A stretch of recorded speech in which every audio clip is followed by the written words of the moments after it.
lawan Dajjal itu Imam Mahdi. Itulah maka Abbas sudah deklarasi 2024 memenangkan Anies Baswedan calon presiden 2024. Kenapa? Imam Mahdi. Iya. Ini alamu min Allah malaka. Semua sedunia kalau haram tidak mendukung Anies untuk presiden Indonesia 2024. Dajjal. Imam Nabawi, Aqsa, imam-imam seluruh. Kalau tidak memenangkan Anies Baswedan untuk presiden 2024. Dajjal. Karena Imam Mahdi, siapa Imam Mahdi? Profesor Dr. Anies Rashid Baswedan, itu Imam Al-Mahdi, Al-Imam Al-Mahdi. Koalisi 3 partai yang mendukung Anies sekarang ini. Ini kan sekarang udah makin nggak jelas. Saya itu masih sangat yakin Anies ini sulit untuk maju sebagai capres. Ya? Bener. Karena buat Demokrat Anies nggak jadi capres nggak masalah, dia bisa ke Gerindra, PKS bisa ke Gerindra, Nasdem mungkin gabung juga ke Gerindra. Iya. Assalamualaikum warahmatullahi wabarakatuh. Bismillahirrahmanirrahim. Allahumma sholli ala sayyidina Muhammadin wa ala alihi wa sahbihi ajma'in, amma ba'du. Ja'alanallahu wa iyyakum min ahlil khair wa sa'ada fid dini wad dunya wal akhirah. Semoga Allah jadikan kita orang-orang yang beruntung di dunia, berbahagia di akhirat. Di tengah perbedaan di semua bagian, kamu berbeda dalam masalah apapun, lebih meyakini nasab sah, lebih meyakini nasab batal. Oh, yang keturunan Rasulullah itu yang Wali Songo saja, yang Ba'alawi bukan. Atau sebaliknya, oh yang Ba'alawi yang keturunan Rasul, Wali Songo bukan. Atau ya Ba'alawi ya Wali Songo keturunan Rasul, atau yang manapun lah. Wabil khusus sebentar lagi akan ada pilpres ya. Oh, yang jadi presiden ini Anies, oh enggak Ganjar, oh enggak Prabowo dan sebagainya. Semoga di tengah perbedaan itu, sedahsyat apapun, kita tetap saling mendoakan. Semoga semuanya mendapatkan kebaikan di dunia, kebahagiaan di akhirat. Amin, Allahumma amin. Imam Mahdi itu tidak pernah ada ceritanya akan kalah. Setidaknya ini kalau kita meyakini apa yang pernah diucapkan dalam sabda-sabda Rasulullah SAW, bahwasanya Imam Mahdi itu akan mengalahkan Dajjal. Namanya mengalahkan pasti menang. Gak ada namanya orang mengalahkan itu dia kalah. Jadi sudah benar kalau kita bilang yang namanya Imam Mahdi itu tidak akan pernah kalah. Lalu misalnya ada orang bilang Pak Anies Baswedan adalah Imam Mahdi. Ya mungkin dalam kategori tidak akan pernah kalah ini saya masih sepakat. Kenapa?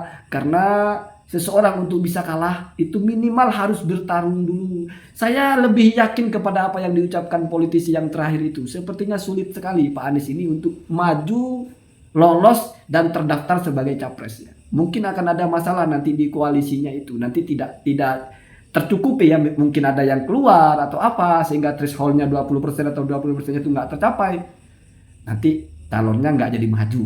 Jadi saya meyakini tidak mungkin kalah, otomatis tidak mungkin menang juga. Namanya keyakinan, ini bukan masalah akidah. Kamu masalah nasab aja bebas meyakini, apalagi cuma masalah ini ya. Ini untuk mempertegas bahwasanya ada isu-isu yang mengatakan bahwa konflik nasab ini kaitannya dengan pilpres.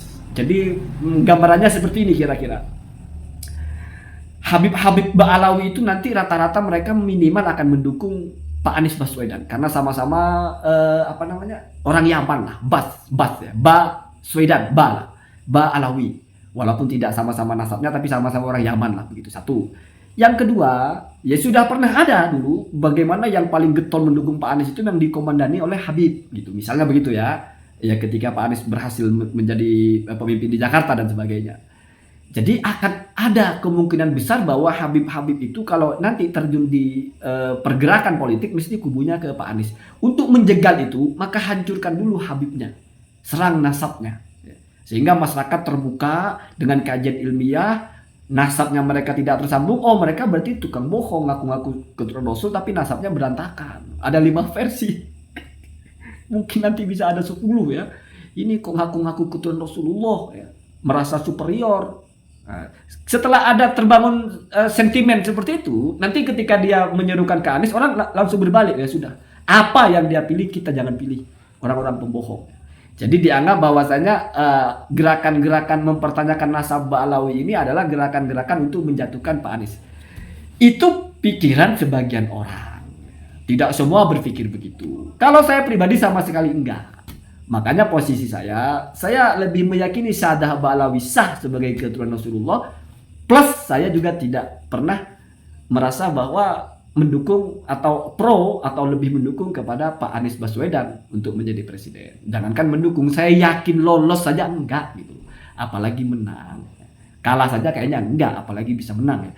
Lalu apakah berarti saya beberapa kali pakai kaosnya Pak Ganjar ya? Sebetulnya enggak juga ya. Karena saya yakin bukan hanya 2. Ataupun kalau 2, saya yakin juga nggak ada Pak Anies ya. Kalaupun ada 3 misalnya, mungkin yang lain ya. Jadi tidak perlu masalah itu. Saya hanya tidak ingin kasus dialektika keilmuan seperti ini yang dikaji dengan ilmiah ya.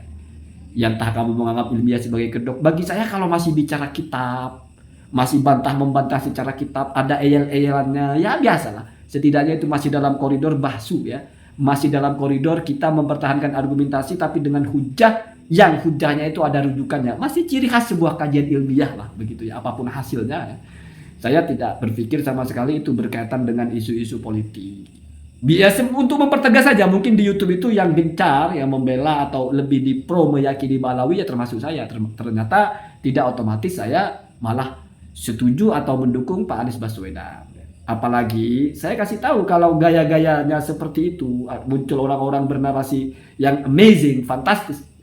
Di luar nurul ya, di luar naral ya, itu justru malah kalau untuk zaman sekarang kayaknya ini akan menjatuhkan, sudah akan sulit. Sepertinya pertarungan perebutan kekuasaan dengan pola-pola terlalu membentrokkan satu aliran, satu agama dengan agama yang lain. Ini agama mewakili agama ini, kalau yang memilih ini berarti menyerang agama ini. Sepertinya kalau untuk skala presiden itu belum pernah berhasil ya.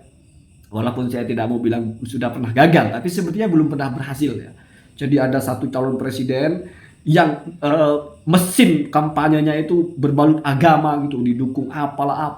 Kayaknya belum pernah ada yang berhasil ya menjadi presiden ya, kayaknya. Ya wallahu a'lam. Itu cuma sejauh pengamatan saya.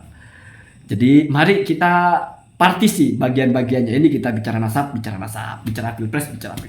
Kalau boleh menasihati, ya hindari kampanye-kampanye atau hindari orang-orang yang menarasikan hal-hal semacam itu narasi-narasi diskonstruktif ya, yang tidak membangun. Bukan untuk kita, kalau kita mungkin sudah berakalnya itu sudah normal lah ya, nggak akan percaya hal-hal seaneh itu. Tapi justru untuk tim yang disebut-sebut juga itu akan, walaupun saya tidak tahu pasti ini mewakili atau tidak, jangan-jangan itu narasi pribadi seseorang saja ya, narasi seseorang yang dengan pakaian seperti itu dan sudah Aba namanya ya. Aba ini kan tokoh kalau tidak salah. Wallahu alam tokoh apa ya? Aba Aus itu ya.